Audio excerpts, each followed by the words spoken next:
श्री स्वामी समर्थ. आज आपण गुरुचरित्रातील 6व्या अध्यायाचा भावार्थ समजून घेणार आहोत. नमस्कार मित्रांनो.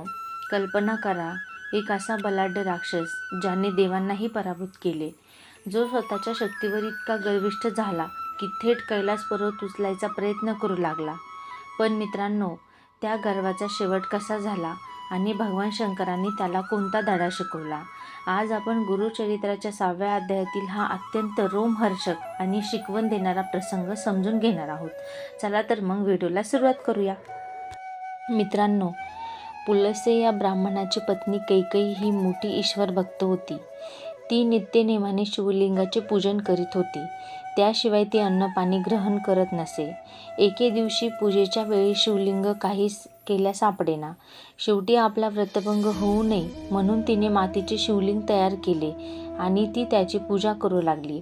त्यावेळी तिचा पुत्र रावण मातेच्या दर्शनासाठी तेथे आला. आईला त्याने नमस्कार केला आणि मातेला विचारले, तू कोणाची पूजा करतेस आणि कशासाठी करतेस? तेव्हा कैकेयी म्हणाली, शिवलिंगाची पूजा केल्याने कैलासपद प्राप्त होते. तेव्हा रावण म्हणाला, मी तुझा पराक्रमी पुत्र असताना मृतकेच्या लिंगाची कशाला पूजा करतेस? मी तुला कैलास पर्वतच आणून देतो. रावणाने आईजवळ प्रतिज्ञा केली, मी कैलासासह शंकर पार्वती यांना लवकरच लंकेत घेऊन येणार. असे म्हणून तो त्वरेने शुभ्र सुंदर कैलास पर्वताजवळ आला आणि आपल्या 20 हातांचा जोर लावून कैलास पर्वत उलटू लागला. शेवटी आपल्या 10 शिरांचा जोर लावून कैलास पर्वत उचलण्याचा प्रयत्न करू लागला. कैलासावरील देवगण भयभीत झाले. पार्वती भिवून शंकराजवळ आली. कैलासाला काय झाले, असे हादरे का बसतात असे विचारू लागली. तेव्हा शंकर तिला म्हणाले, तू चिंता करू नकोस. रावण माझा भक्त भक्तीचे खेळ करीत आहे. हे ऐकून आपण सर्व देवगणांचे रक्षण करावे असे तिने शंकराला विनविले. उमेची विनंती ऐकून शंकराने डाव्या हाताने कैलासाला दाब दिला. त्यावेळी रावणाची 10 मस्तके व 20 हात पर्वताने जमिनीच्या सांध्यात अडकले. त्यामुळे रावण भक्तीने विनू लागला आणि आपल्याला या संकटातून सोडवावे अशी प्रार्थना करू लागला. रावणाची विनंती ऐकून शंकराने त्याची सुटका केली. तेव्हा रावण शंकराला म्हणाला, कैलास पर्वत लंकेला न्यावा या कारणाने मी आलो होतो, कारण शंकराची नित्य पूजा करावी असे माझ्या मातेचे व्रत आहे. तेव्हा शंकर म्हणाला, जर पूजेचे एवढे अगत्य आहे तर कैलासच काय घेऊन बसलास? मी तुला माझे शिवलिंग देतो. माझे शिवलिंग म्हणजे ते माझे आत्मलिंग आहे. तुझ्या मनातील वासना पूर्ण करेल असे हे आत्मलिंग आहे. हे लिंग म्हणजे माझा प्राण आहे. ज्याच्याजवळ हे लिंग असेल त्याला मृत्यू नाही. याचे दर्शन घेतल्याने तुझे सर्व दोष नष्ट होतील. परंतु हे तुझ्या नगरात घेऊन जाताना तुला वाटेत हे कुठेच ठेवायला चालणार नाही. तुझ्या नगरीत नेल्यानंतर 3 वर्ष तू याची पूजा कर, म्हणजे तुला ईश्वरपद प्राप्त होईल. हा सारा प्रकार देवर्षी नारदाला कळला. तो अत्यंत त्वरितने इंद्रलोकात गेला. नारद इंद्राला म्हणाला, शंकराने रावणाला अमरत्व दिले आहे. लंकेश्वर रावणाला शंकराने आत्मलिंग दिले आहे, त्यामुळे तो आता अमर होणार. हे ऐकून इंद्र नारदाला म्हणाला, नारदा, आता यावर काय उपाय करायचा हे तूच लवकर सुचव. तेव्हा नारदाच्या म्हणण्याप्रमाणे इंद्र नारदासह ब्रह्मदेवाकडे गेले व हा झालेला सर्व प्रकार ब्रह्मदेवाला सांगितला. ब्रह्मदेव इंद्राला म्हणाला, आपण लवकर वैकुंठाला जाऊन विष्णूला भेटूया. तोच यावर निश्चितपणे काही उपाय सांगू शकेल.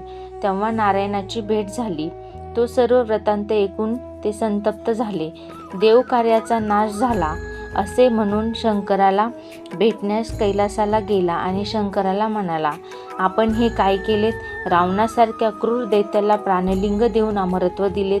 त्यामुळे सर्व देवपण त्याच्या घरी गेले. तो आता स्वर्ग नक्कीच हस्तगत करीन. विष्णूने आपल्या सुदर्शन चक्राने सूर्य झाकून टाकला आणि विष्णू नारदाला म्हणाले, रावणाला स्नान संध्या वेळेवर करायची सवय आहे. तेव्हा तू पुढे जाऊन त्याच्याशी बोलत बसून त्याला पुढे जाण्यास विलंब कर. मी गणेशाला विघ्न निर्माण करण्यासाठी पाठवतो. त्याने गणेशाला बोलावून सांगितले, रावण नेहमी तुझी उपेक्षा करतो आणि सर्व देव तुला वंदन करतात. त्याने शंकराला फसवून अतिशय महत्त्वाचे मौल्यवान असे प्राणलिंग नेले आहे. तेव्हा तू बटूचे रूप घेऊन रावणाकडे जा. शंकराने त्याला प्राणलिंग जमिनीवर ठेवू नकोस असे बजावले आहे. वाटेत सूर्यास्त होईल तेव्हा तू रावणाला सायं संध्या करण्यासाठी ते प्राणलिंग कोणाकडे तरी द्यावे लागेल. तेव्हा तू बालकाच्या रूपाने त्याच्याजवळ जाऊन ते आत्मलिंग सांभाळण्यासाठी घे. रावण विश्वासाने ते तुझ्याकडे देईल. ते तू जमिनीवर ठेव. गणेश बटूच्या वेशात तेथे आला. एका बाजूस समिधा तोंडीत असल्याने भासावून त्याने रावणाचे लक्ष आपल्याकडे वेधून घेतले. रावणाला पाहून गणेश घाबरला व तेथून पळून जाऊ लागला. तेव्हा रावणाने त्याला अभय दिले. रावण त्याच्याजवळ गेला आणि त्याला विश्वासात घेऊन आपली संध्या होईपर्यंत लिंग हातात धरून ठेवण्यास सांगितले. गणेशाने त्याची विनंती मान्य केली, परंतु मी लहान आहे तेव्हा मला हे लिंग हातात घेऊन जास्त वेळ उभे राहता येणार नाही. माझे हात दुखायला लागतील.